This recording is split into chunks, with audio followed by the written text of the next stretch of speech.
right, peace. This is Sister Colette, your sister by nature.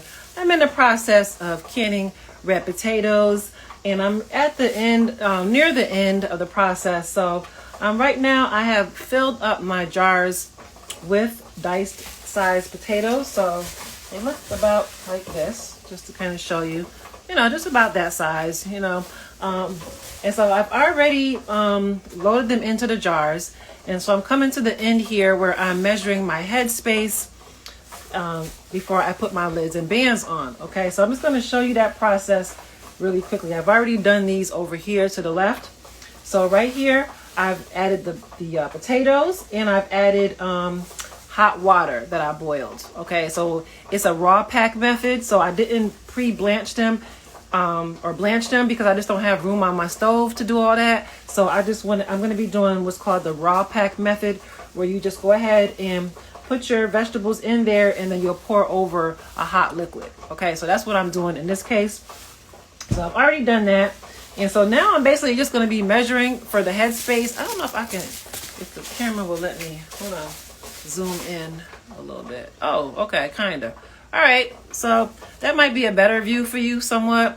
Let me see how that is for y'all.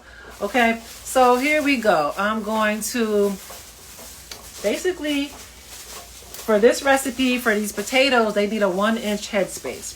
So I'm using this canning utensil, which is a headspace ruler.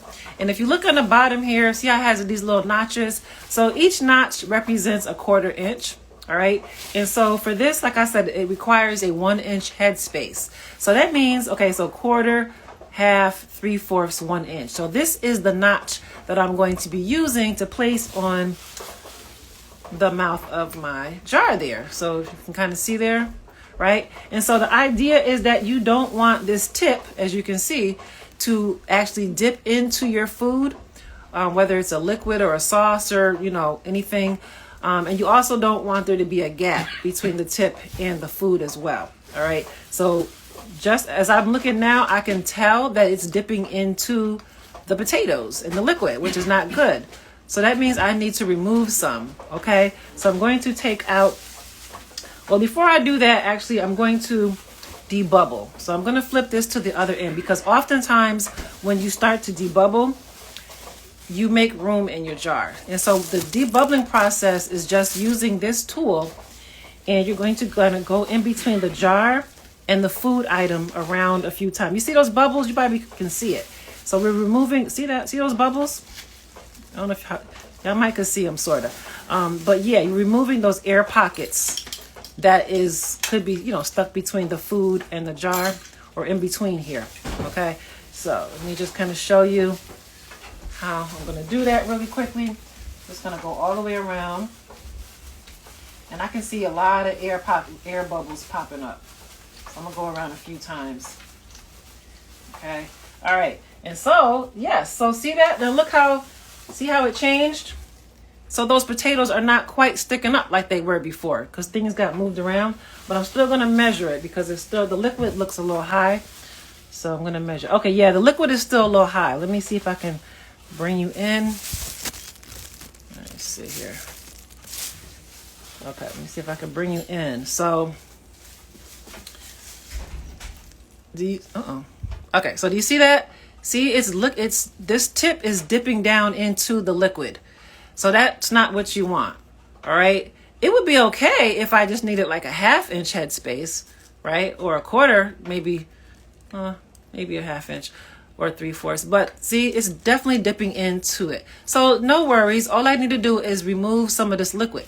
So you can do it a couple ways. Sometimes I will use a baster, or you can just get a spoon and just scoop out some of the liquid. Just toss it to the side, and it won't take much. It's not a lot that needs to be removed. And then remeasure to see what difference did that make. Okay, I see like it still dipped in there a little bit. So I'm going to take off a little bit more.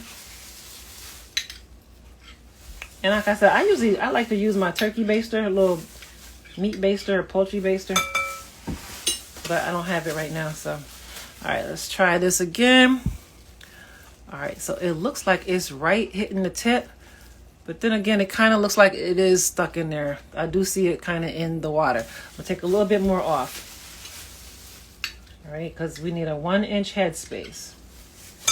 I'm going to take just a little bit more and try not to take too much because then I'll have to add it back in. Go back and forth, back and forth. All right, so let's see how this one came out. Looks like it's just touching. You see that? So that's what we want it to just touch. Boom. Do you see that? It's just touching the liquid. It's not dipping down in there, and it's also not a gap. It's right at it, and that's what we want.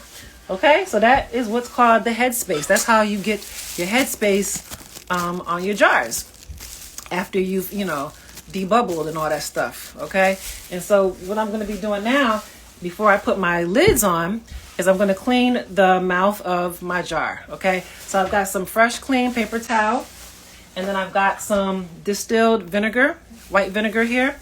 So I'm basically going to just, dip my paper towel in there, squeeze off all of that vinegar because I don't want that to go into my food. Okay, and then I'm just going to clean the mouth of the jar, right? Because what we're doing is we want to make sure that there's no residue left on the mouth of the jar. Okay, so that's what I'm doing, just cleaning that up really good. Especially like if I add seasonings and things like that, you'd be surprised what comes off on your paper towel when you clean this up. Okay, so you want to clean that up really well, because if you don't do that really well, what could happen is you could risk your lid not sealing onto your jar. You don't want to do all this work just for your lids not to seal, because that's what the whole thing is. That's what this is all about, getting your lids to seal so that this will last you for months and months on ends, year and a half or longer. Okay, all right, so I'm all cleaned up now. So I've got my lids over here, okay, already washed and ready to go. So I'm just going to grab one and just center it on to my jar like that.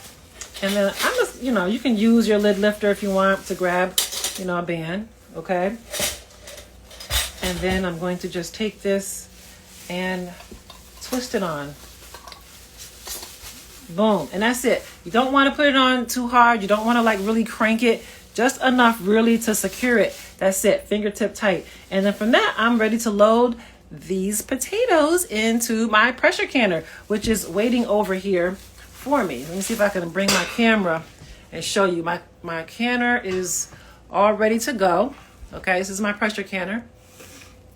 I've got some empty jars in here just because I was keeping them warm. So I'm going to be removing those soon. But all I'm going to be doing right now is really just adding my jar to the pressure canner until I'm all loaded. And once I'm all loaded, then I'll go ahead and start the next process, which is venting and getting my PSI up and all that good stuff. All right, so I hope that this was helpful for you all. Peace.